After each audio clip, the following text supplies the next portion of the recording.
আজকের এই পর্বে স্বাগত।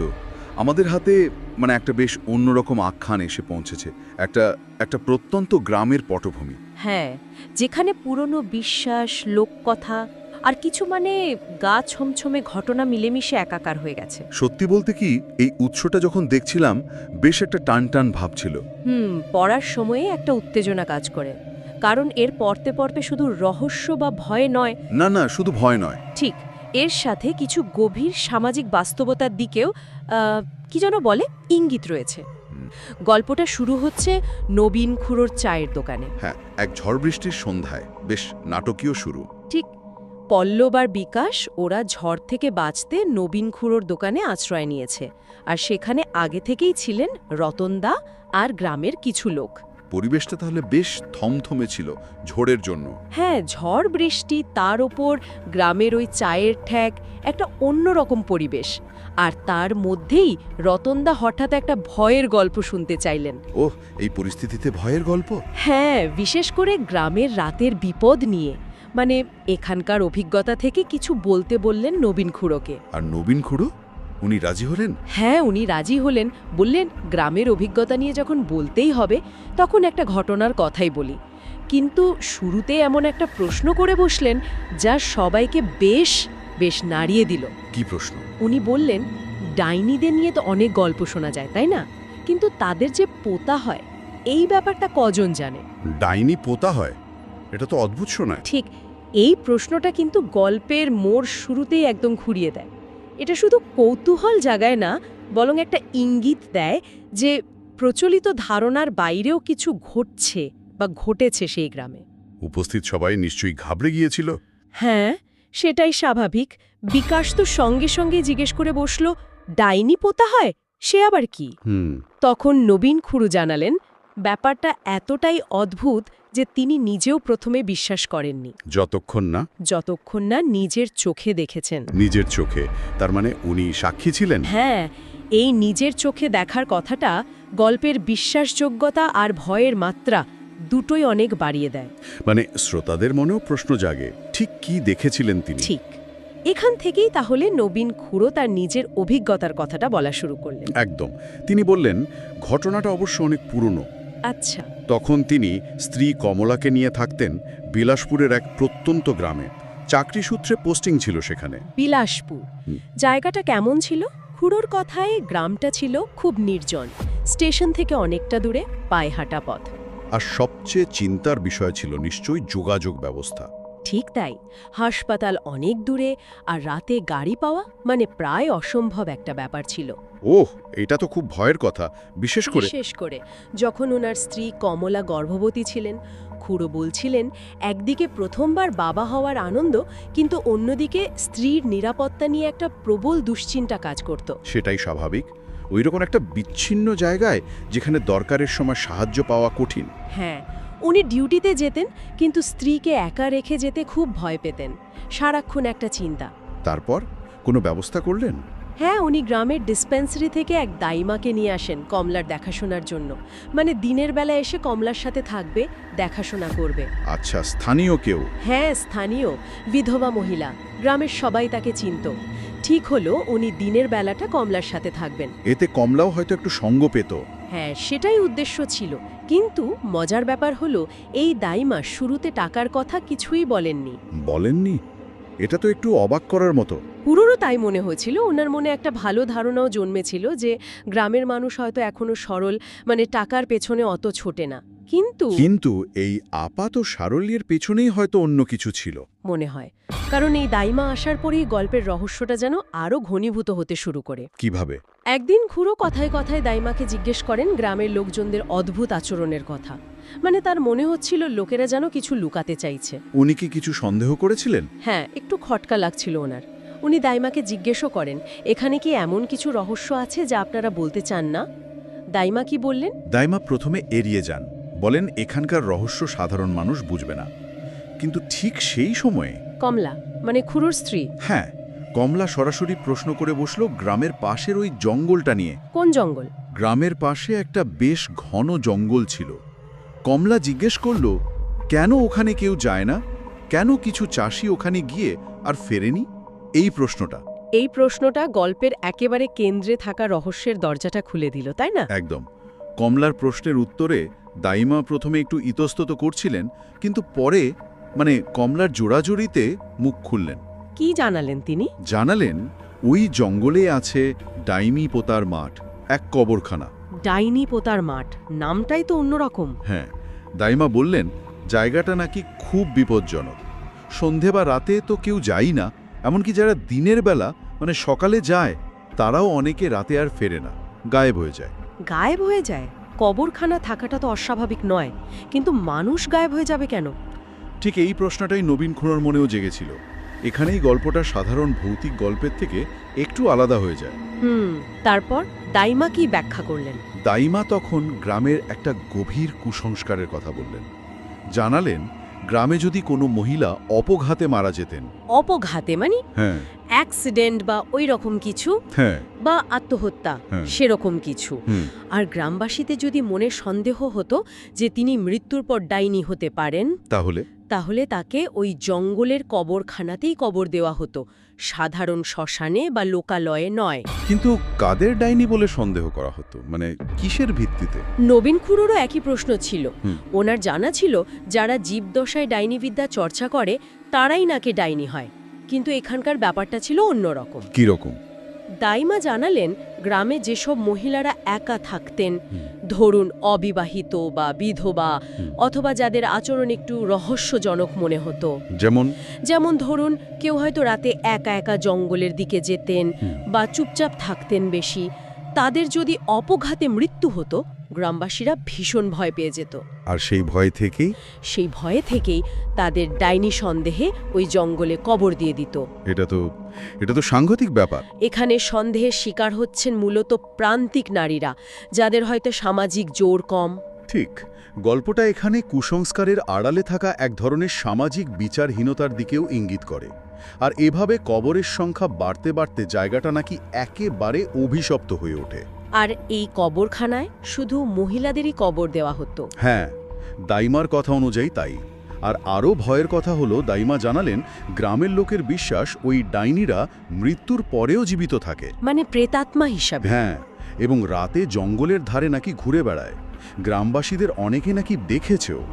আর যারা গায়েব হয়েছে তাদের পিছনে এদেরই হাত আছে বলে মনে করা হয়। হ্যাঁ, সেটাই গ্রামের লোকের ধারণা। এরপর দাইমা কি আরও কিছু বলেছিলেন? হ্যাঁ, এরপর দাইমা আরও একটা ভয়ানক তথ্য যোগ করলেন। এখন নাকি এমনটাও মনে করা হয় যে গর্ভবতী অবস্থায় কোনো মহিলা যদি অপঘাতে মারা যান তাহলেও তিনি ডাইনি হতে পারেন এবং তাকেও ওই কবরখানাতেই পোতা হবে। গর্ভবতী মহিলাকেও? এটা শোনার পর কমলা নিশ্চয়ই খুব ভয় পেয়ে গিয়েছিল। হ্যাঁ, এই কথাটা কমলাকে বিশেষভাবে ভয় পাইয়ে দেয়, কারণ সে নিজেও তখন অন্তঃসত্ত্বা ছিলেন। ঠিক। দাইমা তখন কমলাকে খুব করে সাবধান করে দিলেন। কি বললেন? বললেন ডাইনিরা নাকি রূপ বদলাতে পারে, যে কোনো চেহারা নিতে পারে, তাই সন্ধ্যের পর চুল খুলে রাখা একদম বারণ, একা বাইরে যাওয়াও চলবে না। এমনকি কিছু টোটকাও নিশ্চয়ই বলেছিলেন। হ্যাঁ, বলেছিলেন কুনজর কাটানোর জন্য সর্ষের তেল পড়া দিয়ে নজর কাটাতে। এই সাবধানবাণীগুলো একদিকে যেমন কমলার জন্য চিন্তা প্রকাশ করে, অন্যদিকে গ্রামের ভয় আর কুসংস্কারের গভীরতাটাও তুলে ধরে। ঠিক। এরপর দাইমা ওই কবরখানার পাশে একটা পানাপুকুরের ধারে ঘটে যাওয়া এক পুরনো ঘটনার কথা বললেন। পানাপুকুর কবরখানার পাশে? হ্যাঁ, বললেন অনেক দিন আগে এক গর্ভবতী মহিলা অপঘাতে মারা গিয়েছিলেন। আবার গর্ভবতী মহিলা? হ্যাঁ, তার সন্তানের বাবাকে সেটা তিনি নাকি কাউকে বলেননি, তাই নিয়ে কানাঘুষো ছিল। আর গ্রামবাসীরা সন্দেহ করত সন্তানটি হয়তো শয়তানের। আর মহিলা নিজে তন্ত্র সাধনা করতেন, এরকম কিছু? হ্যাঁ, এরকমই ধারণা ছিল গ্রামের লোকের। তাই তাকে ডাইনি সন্দেহে ওই কবরখানাতেই কবর দেওয়া হয়। হ্যাঁ, আর গর্ভবতী হওয়ায় নিয়ম ছিল উপুর করে পোতার। কি ভয়ানক রীতি! এই ঘটনার কথা বলে দাইমা আবার কমলাকে সাবধান করলেন। বললেন গ্রামের লোকেরা কিন্তু নজর রাখছে, তারা কালা জাদু করেও ক্ষতি করতে পারে। এই কথাগুলো কমলার মনে ভয়ে আরও বাড়িয়ে দিল। নিশ্চয়ই এই আবহেই কি সেই রাতের ঘটনাটা ঘটে নবীন খুড়োর সাথে? হ্যাঁ, সেই রাতেই নবীন খুড়োর জীবনে এক ভয়ানক ঘটনা ঘটে, যেটা উনি বলছিলেন বাস্তব না দুঃস্বপ্ন প্রথমটায় বোঝা কঠিন ছিল। কি হয়েছিল? গভীর রাতে মেঘের গর্জনে ওনার ঘুম ভেঙে যায়। উনি দেখেন কমলা, তার স্ত্রী, এলো চুলে উঠোনে দাঁড়িয়ে আছে। রাতের বেলায় উঠোনে? হ্যাঁ, আর চুপচাপ জঙ্গলের দিকে তাকিয়ে আছে। তারপর সেদিকেই মানে ওই কবরখানার দিকে এগিয়ে যেতে শুরু করে। আর উনি ডাকলেন, কিন্তু কমলা সাড়া দিল না। উনি তখন তাকে অনুসরণ করতে শুরু করলেন। বলছিলেন, মনে হচ্ছিল যেন নিজের ওপর ওনার কোনো নিয়ন্ত্রণ নেই, কেউ যেন তাকে টানছে। কোথায় নিয়ে গেল? বিদ্যুৎ চমকানোর আলোয় উনি দেখলেন তিনি জঙ্গলের গভীরে ওই কবরস্থানে পৌঁছে গেছেন। কিন্তু কমলা কোথায়? কমলা সেখানে নেই, উধাও। সর্বনাশ! তারপর? উনি ভয়ে কাঁপতে শুরু করলেন। তখনই ওনার দাইমার কথাটা মনে পড়ল, ডাইনিরা রূপ বদলাতে পারে। আর ঠিক তখনই? হ্যাঁ, তখনই চারপাশ থেকে অট্টহাসির শব্দ ভেসে এলো। ছায়া মূর্তিরা তাকে ঘিরে ধরল। ছায়া মূর্তি? হ্যাঁ, আবছা ছায়ার মতো কারা যেন। তারা হুমকি দিতে লাগলো, তোকে ছাড়ব না, এখান থেকে যেতে দেব না। উনি কি করলেন? সাহায্যের জন্য চিৎকার করলেন, কিন্তু কেউ ছিল না। ছায়া মূর্তিগুলো ওনাকে আঘাত করতে শুরু করল, আর তারপর উনি জ্ঞান হারালেন। এটা তো ভয়াবহ অভিজ্ঞতা। এটা কি সত্যি ঘটেছিল, নাকি পুরোটাই ওনার মনের ভুল বা স্বপ্ন? খুড়ো নিজে নিশ্চিত ছিলেন যে এটা সত্যি। যদিও জ্ঞান ফেরার পর উনি নিজেকে বিছানায় আবিষ্কার করলেন, পাশে কমলা ঘুমাচ্ছে। তাহলে স্বপ্নই ছিল। প্রথমে খুড়ো তাই ভাবলেন, কিন্তু উনি যখন কমলাকে দেখলেন তখনও যেন ভয়টা কাটেনি। কমলা জেগে উঠে জিজ্ঞেস করল, উনি অমন চেঁচামেচি করছিলেন কেন? দুঃস্বপ্ন দেখে? কমলা তার মানে কিছুই জানে না। খুড়োর তাই মনে হলো। কমলা বলল সে সারা রাত পাশেই ছিল, কিন্তু খুড়ো নিশ্চিত ছিলেন যে তিনি সত্যি কবরখানায় গিয়েছিলেন। কমলা তখন জিজ্ঞেস করে, দাইমা মানা করা সত্ত্বেও তিনি কেন ওখানে গিয়েছিলেন? এই ঘটনার পর কমলার ভয় নিশ্চয়ই আরও বেড়ে গিয়েছিল। হ্যাঁ, খুব। কিন্তু আসল বিপদটা তখনও আসেনি। সেটা এলো এর কিছুদিন পর। কি হলো? এক রাতে কমলার প্রসব যন্ত্রণা শুরু হলো, খুব তাড়াতাড়ি। ওহ, তখন? দাইমা খবর পেয়ে ছুটে এলেন। এসেই খুড়োকে তাড়া দিলেন, বললেন অবস্থা ভালো না, এক্ষুনি হাসপাতালে নিয়ে যেতে হবে, নইলে ভয়ানক বিপদ। কিন্তু সেই রাতেও কি? হ্যাঁ, সেই রাতেও বাইরে তুমুল ঝড় বৃষ্টি। খুড়ো সাহায্যের জন্য বাইরে বেরিয়ে দেখলেন এক গরুর গাড়ির চালক ঝড়ের জন্য গ্রামের প্রান্তে আটকে পড়েছে। গরুর গাড়ি, সেটাই ভরসা। হ্যাঁ, তখন ও ছাড়া উপায় ছিল না। কিন্তু চালক কিছুতেই কবরখানার পাশ দিয়ে যে রাস্তাটা গেছে সেই রাস্তা দিয়ে রাতে যেতে রাজি নয়। কেন? ভয়ের জন্য? হ্যাঁ, ওই ডাইনি পোতার মাঠের গা দিয়ে সে রাতে যাবে না, আর অন্য রাস্তার ঝড়ে গাছ পড়ে বন্ধ হয়ে গেছে। তাহলে তো বিরাট সমস্যা। খুড়ো পড়লেন মহা বিপদে। চালক কিছুতেই রাজি হয় না। তখন খুড়ো তাকে বেশি টাকার লোভ দেখালেন, স্ত্রীর অবস্থার কথা বলে প্রায় পায়ে পড়ার জোগাড়। শেষ পর্যন্ত রাজি হলো? হ্যাঁ, অনেক কাকুতি মিনতির পর চালক রাজি হলো। পরিস্থিতিটাই এমন ছিল যে ভয়কে উপেক্ষা করা ছাড়া আর কোনো উপায় ছিল না। তারপর? খুড়ো তাড়াতাড়ি বাড়ি ফিরে স্ত্রীকে ধরে ধরে গাড়িতে তুললেন। তুলে দেখেন কি? দেখেন দাইমা আগে থেকেই গাড়িতে বসে আছেন। সে কি? উনি কখন এলেন? খুড়ো তো ওনাকে ঘরে দেখে এসেছিলেন। হ্যাঁ, এটাই অদ্ভুত। খুড়ো অবাক হয়ে গেলেন। দেখলেন দাইমার দৃষ্টি কেমন স্থির, চোখের পাতা পড়ছে না, কেমন যেন পাথরের মতো। উনি কিছু জিজ্ঞেস করলেন? হ্যাঁ, জিজ্ঞেস করতে দাইমা বললেন খুড়ো নাকি খেয়াল করেননি তিনি কমলার সাথেই বেরিয়ে গাড়িতে উঠে বসেছিলেন। কিন্তু ঠিক সেই মুহূর্তে ঘর থেকে আসল দাইমার গলা ভেসে এলো, আর্তনাদ, ও বাবা গো, আমায় বাঁচাও। তার মানে গাড়িতে যে বসে আছে সে আসল দাইমা নয়? খুড়ো তখন সেটাই বুঝলেন। উনি গাড়ি থেকে নামতে গেলেন আসল দাইমাকে বাঁচাতে, কিন্তু তখনই প্রচণ্ড জোরে বাজ পড়ল, আর যন্ত্রণায় কাতর কমলা ওনার হাত চেপে ধরল। কি করলেন তখন খুড়ো? উনি কিংকর্তব্য বিমূঢ়। একদিকে স্ত্রীর কষ্ট, অন্যদিকে ওই রহস্যময়ী সত্তা, আর আসল দাইমার আর্তনাদ। উনি চালককে বললেন, গাড়ি চালাও তাড়াতাড়ি। গাড়ি চলতে শুরু করলো। হ্যাঁ, গাড়িতে বসা ওই নকল দাইমার নিষ্পৃহ ভাব দেখে খুড়োর সন্দেহ আর ভয় দুটোই বাড়ছিল। উনি আবার প্রশ্ন করলেন, কিন্তু সে চুপ। তারপর? হঠাৎ ওই নকল দাইমা খুড়োর দিকে তাকালো। খুড়ো দেখলেন তার চোখের মনির জায়গায় দুটো কুচকুচে কালো গর্ত, আর মুখে এক বীভৎস হাসি। হে ভগবান! এই দৃশ্য দেখে চালক ভয়ে গাড়ি প্রায় থামিয়েই ফেলেছিল, আর তখনই ওই দাইমারূপী সত্তা চালককে এক ধাক্কা মেরে গাড়ি থেকে ফেলে দিল। চালকের আর্তনাদ শোনা গেল। তারপর সে নিশ্চয় নিজের আসল রূপে প্রকাশ পেল। হ্যাঁ, সে ডাইনি রূপে আত্মপ্রকাশ করে খুড়োকে বলল, এই জায়গাতেই তো তোকে সেদিন রাতে এনেছিলাম, এখান থেকে পালানো অত সোজা না, আমাদের কথা শুনিসনি, এবার ফল ভোগ কর। তার মানে আগের রাতের অভিজ্ঞতাটা স্বপ্ন ছিল না। না, সেটাই ওই ডাইনি বুঝিয়ে দিল। খুড়ো তখন ভয়ে কাঁপতে কাঁপতে ক্ষমা চাইলেন, স্ত্রীর জীবন ভিক্ষা চাইলেন। ডাইনি কি ক্ষমা করল? ডাইনি তখন আসল সত্যটা ফাঁস করল, যে সত্যটা হয়তো ওই রাতের ছায়ামূর্তিরাও বলতে চেয়েছিল। কি সেই সত্য? ডাইনি জানালো আসল শয়তান ছিল ওই দাইমা, যাকে তারা একটু আগে ঘর থেকে টেনে এনেছে। আসল দাইমা সে শয়তান ছিল? হ্যাঁ, সে নাকি এক তান্ত্রিকের দেওয়া কবচ পরে এতদিন নিজেকে বাঁচিয়ে রেখেছিল। ওই দাইমাই নাকি গ্রামের সরল নিরীহ মেয়েদের ফুসলিয়ে বা জোর করে রাতের বেলা বড়লোকদের বাড়ি পাঠাতো, বা নিজে পয়সার বিনিময়ে ছেলেদের কাছে বিক্রি করত। কি সাংঘাতিক কথা! এখানেই শেষ নয়, ওই মেয়েরা যখন অত্যাচার সহ্য করতে না পেরে আত্মহত্যা করত, তখন এই দাইমাই রুটিয়ে দিত যে মেয়েটা ডাইনি হয়ে গেছে বা ডাইনি ছিল, তাই অপঘাতে মরেছে, যাতে গ্রামের মানুষেরা ভয় পেয়ে তাড়াতাড়ি তাকে ওই জঙ্গলে কবর দিয়ে দেয় আর আসল সত্যিটা চিরতরে চাপা পড়ে যায়। নিজের পাপ ঢাকতে সে কুসংস্কারকে ব্যবহার করত। ঠিক। ডাইনি জানালো, আমরা সবাই মিলে আজ ওকে শেষ করেছি। আমাদের অপমানের, আমাদের মৃত্যুর প্রতিশোধ নিয়েছি। আমরা মানে ওই কবরখানার অন্য মহিলারা? হ্যাঁ, সে বলল, আমাদেরও ভর ছিল, সংসার ছিল, সন্তান ছিল, বাঁচার ইচ্ছে ছিল। কেউ ইচ্ছে করে মরে না। এই কথাটা, এই স্বীকারোক্তিটা গল্পের পুরো মানেটাই বদলে দেয়। ঠিক।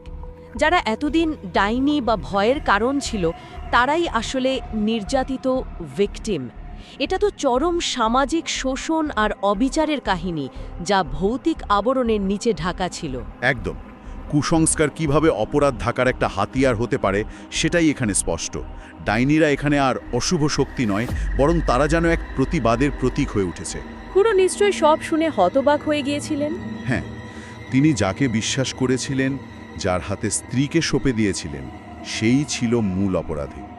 তিনি হাঁটু গেড়ে বসে আবার ক্ষমা চাইলেন, হয়তো নিজের অজান্তেও ওই পাপের নীরব সাক্ষী থাকার জন্য। তারপর কি হলো? পরিবেশ কি শান্ত হলো? হ্যাঁ, হঠাৎ করেই যেন ঝড় থেমে গেল, বাতাস শান্ত হলো, চারপাশের ছায়ামূর্তিগুলো ধীরে ধীরে মিলিয়ে গেল। মনে হলো প্রতিশোধ সম্পূর্ণ হওয়ায় তাদের ক্ষোভ বা অতৃপ্তি হয়তো প্রশমিত হয়েছে। তারা কি চলে গেল? মনে হয় তাই। এরপর তারা গরুর গাড়ির চালককেও খুঁজে পেলেন, তাকে নিয়ে কোনো মতে হাসপাতালে পৌঁছালেন। কমলা আর সন্তান, তারা ঠিক ছিল? হ্যাঁ, ভগবানের কৃপায় খুড়ো স্ত্রী আর নবজাতক সন্তান দুজনেই সুস্থ ছিল। পল্লব তখন জিজ্ঞেস করেছিল, আসল দাইমার কি হলো?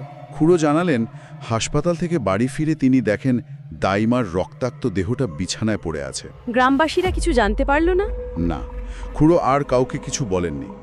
দাইমার যেহেতু আর কোনো আত্মীয় স্বজন ছিল না, তাই খুড়ো নিজেই তার সৎকার করেন। তারপর উনি নিশ্চয়ই আর ওই গ্রামে থাকেননি? না, স্ত্রী আর সন্তান একটু সুস্থ হতেই তিনি ওই অভিশপ্ত গ্রাম ছেড়ে বরাবরের মতো চলে আসেন। এই গল্পটা শেষ হওয়ার পর খুড়োর একটা উপলব্ধি ছিল, তাই না? হ্যাঁ, গল্প শেষে খুড়োর ওই উপলব্ধিটাই সবচেয়ে গুরুত্বপূর্ণ। তিনি বললেন, সেদিন একটা সত্য আমার কাছে দিনের আলোর মতো স্পষ্ট হয়ে গিয়েছিল। কেউই ইচ্ছে করে আত্মঘাতী হয় না। প্রতিটা আত্মহত্যার পিছনে এক গভীর না বলা কারণ লুকিয়ে থাকে। আর ওই তথাকথিত বাইনীদের প্রতিশোধ। খুড়োর মনে হয়েছিল তাদের প্রতিশোধ হয়তো ওই দাইমার মৃত্যুর সাথেই শেষ হয়েছিল। তারা মুক্তি পেয়েছিল। এই গভীর আখ্যানটি এখানেই শেষ হচ্ছে, কিন্তু এর রেশ, এর ভাবনাগুলো হয়তো আমাদের মনে আরও কিছুক্ষণ থেকে যাবে, ভাবাবে হয়তো সেই সব লোককথা, সেসব অদেখা জগৎ আর তার আড়ালে থাকা বাস্তবতার জটিল জাল নিয়ে। আজকের মতো তাহলে এখানেই ইতি টানছি। সঙ্গে থাকার জন্য অশেষ ধন্যবাদ।